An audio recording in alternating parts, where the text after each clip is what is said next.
Welcome to my YouTube channel. എൻ്റെ പുതിയൊരു വീഡിയോയിലേക്ക് എല്ലാവർക്കും സ്വാഗതം. എൻ്റെ ഫസ്റ്റ് വീഡിയോ ആണ്, അപ്പോൾ എല്ലാവരും മാക്സിമം സപ്പോർട്ട് ചെയ്യുക. വളരെ എളുപ്പത്തിൽ തയ്യാറാക്കാൻ പറ്റിയ ജീരകശാല അരി കൊണ്ടുള്ള ഒരു അടിപൊളി ചിക്കൻ കബ്സയാണ് ഞാനിവിടെ ഉണ്ടാക്കുന്നത്. അപ്പോൾ നമുക്ക് വീഡിയോയിലേക്ക് പോകാം. ഇതിലേക്ക് ആവശ്യമായ ഇൻഗ്രീഡിയൻസ് എന്ന് പറയുന്നത് തക്കാളി, ഉള്ളി, വെളുത്തുള്ളി, ഇഞ്ചി പേസ്റ്റ്, പച്ചമുളക്, പിന്നെ മസാലപ്പൊടികളും, കുറച്ച് ആവശ്യത്തിന് ചിക്കനും, പട്ട, ഗ്രാമ്പു, ഏലക്ക, വലിയ ജീരകം. ഇത്രയാണ് ഞാനിവിടെ എടുത്തേക്കുന്നത്. പിന്നെ ഈ തക്കാളി നമുക്ക് 2 തക്കാളി ഉണ്ടത് നമുക്ക് പേസ്റ്റ് ആക്കിയിട്ട് എടുക്കാം.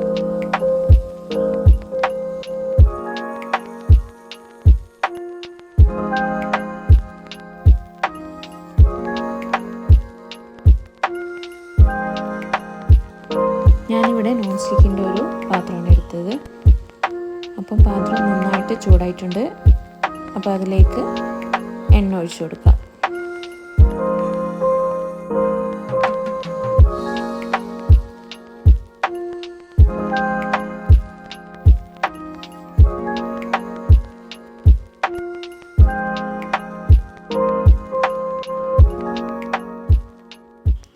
അതിലേക്ക് എടുത്തിരിക്കുന്ന ഒരു ഉള്ളി ഇട്ട് കൊടുക്കാം.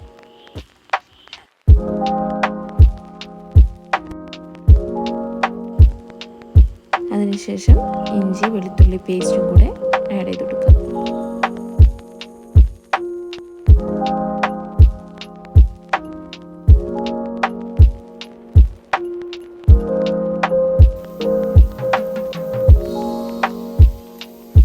തക്കാളി പേസ്റ്റ് ഇട്ട് കൊടുക്കാം.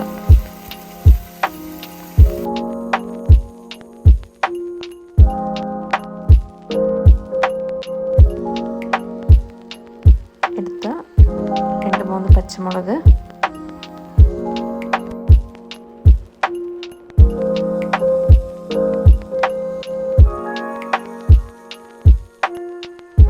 ഇതിലേക്ക് മസാലപ്പൊടികളും നമ്മൾ ഇട്ട് കൊടുക്കുകയാണ്. കുരുമുളക് പൊടി, മഞ്ഞൾപ്പൊടി, ഗരം മസാല, പിന്നെ കുറച്ച് കബ്സ മസാലയും കൂടെ നമ്മൾ ഇതിലേക്ക് ആഡ് ചെയ്ത് കൊടുത്തിട്ടുണ്ട്.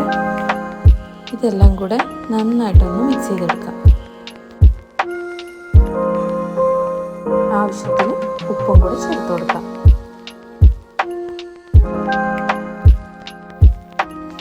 ഇതിലേക്ക് നമ്മൾ എടുത്തു വെച്ച ചിക്കൻ പീസുകൾ കൂടി ഇട്ട് കൊടുക്കുന്നുണ്ട്. അത് കഴിഞ്ഞ് എല്ലാം കൂടെ ഒന്ന് നന്നായിട്ടൊന്നും കൂടെ മിക്സ് ചെയ്യാം.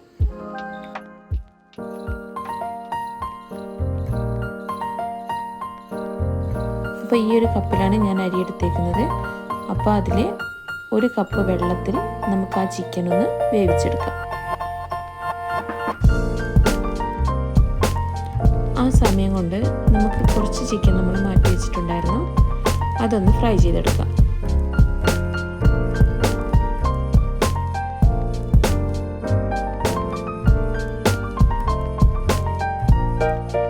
കുറച്ച് കറിവേപ്പില കൂടി ഇതിലേക്ക് ചേർത്ത് കൊടുക്കുന്നുണ്ട്. അപ്പോൾ ചിക്കൻ ഏകദേശം റെഡി ആയിട്ടുണ്ട്.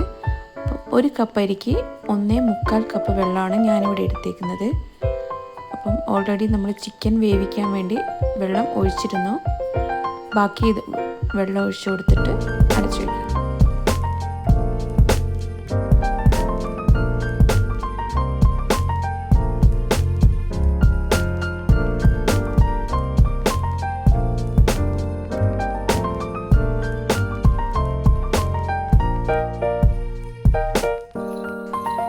അപ്പം നമ്മുടെ കബ്സ ഇവിടെ റെഡി ആയിട്ടുണ്ട്.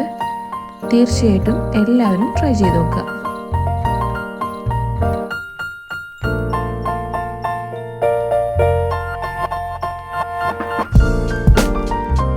നേരത്തെ നമ്മൾ ഫ്രൈ ചെയ്ത ചിക്കനും കൂടി ഇതിലേക്ക് ഇട്ട് കൊടുക്കുക.